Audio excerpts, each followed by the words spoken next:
नमस्कार दोस्तों, आज मैं एक आप लोगों को नामांकन से संबंधित एक जानकारी आपके बीच साझा करना चाह रहा हूं। इसके लिए बहुत सारे कॉल्स, मैसेज मेरे फेसबुक अकाउंट पे बहुत सारे कमेंट्स भी आ रहे थे और इधर विगत 3-4 दिनों से तो बहुत सारे कॉल्स भी आ रहे हैं।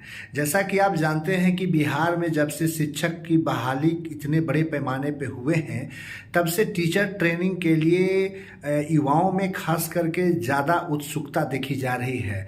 और आपको पता होनी चाहिए कि बिहार सरकार ने और केंद्र सरकार ने दोनों के समन्वय से, चाहे वो बीएड हो या फिर डीएलएड हो, इन दोनों में इंट्रेंस एग्ज़ाम कर दिया गया है। बीएड में तो इंट्रेंस एग्ज़ाम 2016 से ही हुआ है, जब यानी 16-18 का जो सेशन स्टार्ट हुआ था उस समय से ही बीएड में बिना इंट्रेंस एग्ज़ाम का कोई भी कॉलेज, चाहे वो प्राइवेट कॉलेज हो या सरकारी कॉलेज हो, कोई भी नामांकन नहीं ले सकता है। तो उसी प्रकार से डीएलएड में भी 18-20 सेशन से इसमें भी इंट्रेंस एग्ज़ाम कर दिया गया। बीच में कोरोना काल के समय कुछ इसमें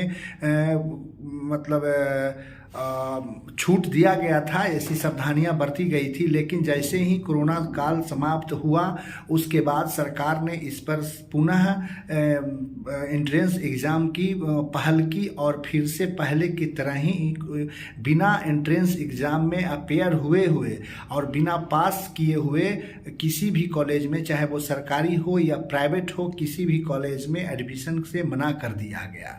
इसका रिजल्ट यह हुआ कि जब विद्यार्थी बहुत बड़े पैमाने पर नामांकन लेना चाह रहे हैं फिर भी नामांकन नहीं हो रहा है, क्योंकि सरकार का सख्त आदेश है कि बिना एंट्रेंस एग्ज़ाम पास किए हुए प्राइवेट कॉलेज भी नामांकन नहीं ले सकते हैं। अब बच्चे बहुत सारे तो परीक्षा पास किए, लेकिन तय समय के साथ अगर वो काउंसलिंग नहीं करवा सके, उनका कुछ फीस जमा करना होता है 1000 रुपया, वो नहीं जमा कर सके, इस वजह से भी परीक्षा देते भर में, माने एंट्रेंस एग्ज़ाम देने के बावजूद वे नामांकन लेने से वंचित हो गए। लेकिन सरकार ने विद्यार्थी को उनकी समस्या को देखते हुए, छात्र हित का ध्यान रखते हुए इसकी एक पहल की है, जो है कि आपको पहला चरण का समाप्त हुआ था माने जो स्पॉट राउंड जो एडमिशन होता है वो तो समाप्त हो गया था पहला चरण, लेकिन फिर से दूसरा चरण के लिए एक डेट जारी किया गया है, जिसमें एक सबसे बड़ी सुविधा जो दी गई है वो यह है कि अगर आपने फी जमा नहीं भी किया है, यानी आप काउंसलिंग नहीं भी करवाया है, उनके लिए भी यह बहुत बड़ा मौका है। और इस मौका से अगर आप चूक जाते हैं तो समझिए कि फिर आपको 23-25 सेशन का मौका नहीं मिलेगा, फिर आप पछताएंगे। बहुत बड़ा मौका सरकार ने दिया है विद्यार्थियों के लिए। तो आप यदि 23-25 में डीएलएड करना चाहते हैं तो 4 जनवरी से 8 जनवरी तक जाकर के ऑनलाइन आवेदन कर सकते हैं। और ऑनलाइन आवेदन वही करेंगे जो परीक्षा में सफल हुए थे, भले ही वे काउंसलिंग नहीं करवाए, फी जमा नहीं किया, लेकिन वो फिर से 4 जनवरी से लेकर के 8 जनवरी तक में आप ऑनलाइन आवेदन करके जितना भी फी वगैरह जमा करना है वे आप जमा कर सकते हैं। फिर उसके बाद 9 जनवरी को मेधा सूची का जो है प्रकाशित किया जाएगा, यानी कि 4 जनवरी से 8 जनवरी तक आपका ऑनलाइन आवेदन लिया जाएगा। 9 जनवरी को इसमें मेधा सूची प्रकाशित की जाएगी और 10 जनवरी को इसका आपत्ति, जैसे किसी को कोई आपत्ति है मेधा सूची के बाद, तो वो आपत्ति दर्ज कर सकते हैं 10 जनवरी तक। 11 जनवरी को इसका निराकरण होगा। जैसे आप जो आपत्ति करेंगे तो उस आपत्ति पर निराकरण है जो 11 जनवरी को किया जाएगा। उसके बाद आपको 12 जनवरी से लेकर 15 जनवरी तक दूसरे स्पॉट राउंड के तहत नामांकन लिया जाएगा और इसके बाद आपका नामांकन को 15 जनवरी के बाद समाप्त कर दिया जाएगा, फिर कोई मौका नहीं मिलेगा।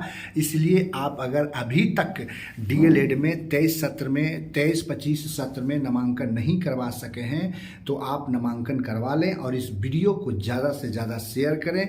हो सकता है कि आपने एंट्रेंस एग्ज़ाम नहीं दिया होगा, लेकिन अगर आपके कोई दोस्त, सगे संबंधी, भाई बहन कोई भी होंगे तो उन तक ये वीडियो को पहुंचा दीजिए, उनको लाभ जरूर मिल जाएगा।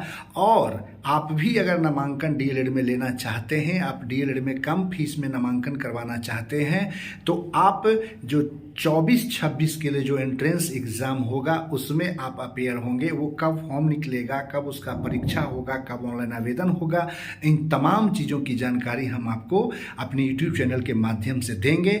और अभी जो मैं आपको बता रहा हूँ, अगर कोई काउंसलिंग करवाना चाह रहे हैं, जैसे 4 तारीख से जो 8 तारीख तक ऑनलाइन आवेदन होगा, तो आप अगर मेरे माध्यम से भी डीएलएड में नामांकन कम फीस में लेना चाहते हैं तो आप हमसे संपर्क कर सकते हैं। आप मेरा नंबर 8271901133 पे संपर्क कर सकते हैं। बहुत ही पूरे बिहार में सबसे कम फी में, और वो भी कमिटमेंट के साथ। ऐसा नहीं कि अभी मान लीजिए आपका फ़ी हम बोल दिए कितना रुपया लगेगा, उसके बाद आपको इस चीज़ प्रैक्टिकल के नाम पे, रजिस्ट्रेशन के नाम पे, फॉर्म भरने के नाम पे, इन तमाम चीज़ों के नाम पे कोई 1 रुपया नहीं लगेगा।